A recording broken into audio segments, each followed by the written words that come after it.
A year ago at this time, we were reacting to the aftermath of the decision from Judge Sue L. Robinson to suspend Deshaun Watson 6 games for multiple violations of the NFL's personal conduct policy. The NFL appealed that decision to itself and increased the suspension from 6 games to 11. The NFL wanted much longer than that, at least 1 year, minimum of 1 year, and then after the year, we'll figure out whether or not and when he'll be allowed to come back to the NFL. The problem, Myles, plain and simple, was in the personal conduct policy.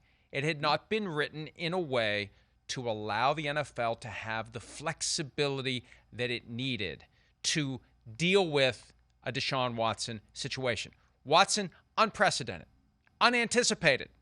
The idea that someone would be involved in a scenario with more than 20 allegations of sexual misconduct during massage therapy sessions, evidence of planning, evidence of coercion, not physical force, being utilized in a sexual assault. There were issues with the drafting of the personal conduct policy. And the biggest problem was this, Myles. There is a list of behavior that will trigger a baseline suspension of 6 games. For sexual assault, it was sexual assault involving physical force. And the big defense was there's no evidence of physical force. You can't do a 6-game, baseline suspension for the 4 individuals that the NFL relied upon when they went to the hearing. And sorry, that's it. That's your document. That's your document. You made this document. This is what the players are on notice that the rules are. If they ever read it, it doesn't matter. That's what's in the document. You're bound by that language. So that's why they went back and they rewrote, and rewrote is too strong.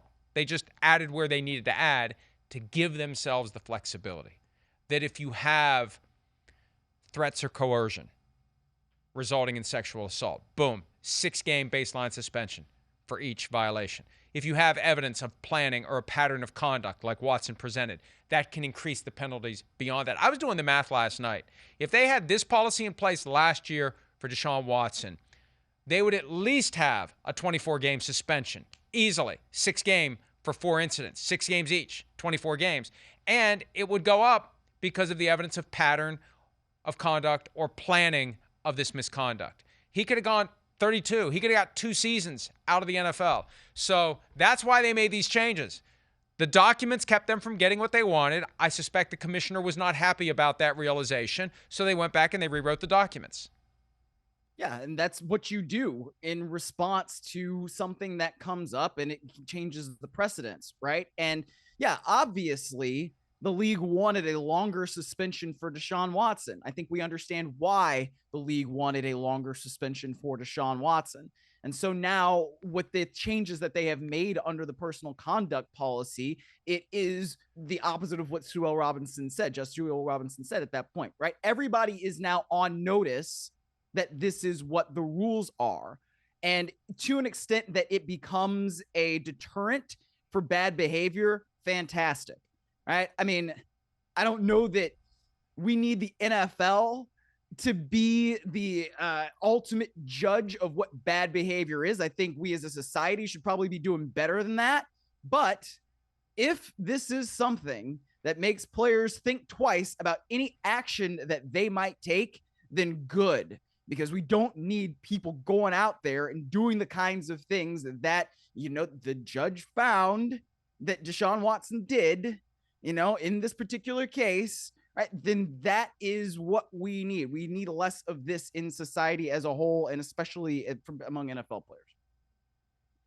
Other little things that they engineered into the personal conduct policy. When I went back and read the Judge Sue L. Robinson decision yesterday after comparing the new policy to the old one, just little things. Judge Sue L. Robinson considered as a mitigating factor that he cooperated in the investigation. So now the personal conduct policy says cooperation with any league investigation is required. Cooperation is not a mitigating factor. That wasn't in there before, and it's in there now. And it's just further proof that this is a reaction to the decision made by Judge Robinson. To the extent that there are leaks in the boat, this is their, what's that the flex seal. This is Flex slapping seal, the thing baby. on there to, Wham. this is the thing to prevent the leaks in the personal conduct policy. Little things like that, and big things. Myles, here's the biggest thing that is just confounding to me. Mm-hmm. And for years now, it's been a given that anything you did before becoming draft eligible, before entering the NFL, and it used to be, basically before being drafted or signed, we can't touch that. We can't do anything about that. You're not under our jurisdiction when you're in college. Tyreek Hill, for example, pleading guilty to choking and punching his pregnant girlfriend at the time. Couldn't do anything about it. Completely pre-NFL. Now, all of a sudden, they add the language in there, and the language goes like this: nothing in this policy should be read to limit the league's authority to investigate or discipline potential policy violations alleged to have occurred before a player is under contract or draft eligible. I don't know why. I don't know how they're pulling this off. They claim that the NFLPA has notice of this. It's something they can change whenever they want. They don't need to bargain this. I don't know how the NFL didn't make a big stink about this. I'm told the NFLPA, I'm told they got this back in February. I don't get why this hasn't been a thing before now. This is a big deal. The idea that you are going to reserve the right to impose discipline on somebody for something they did before they were ever employed by you is heinous to me. It's just wrong. No matter what the person did, they weren't employed by you. How do you have any right to impose any discipline on someone for something they did when they weren't working for you? Well, it's like, you conduct a background check, and if somebody has done something, then you understand the kind of person that you're hiring in the first place. Then don't hire them.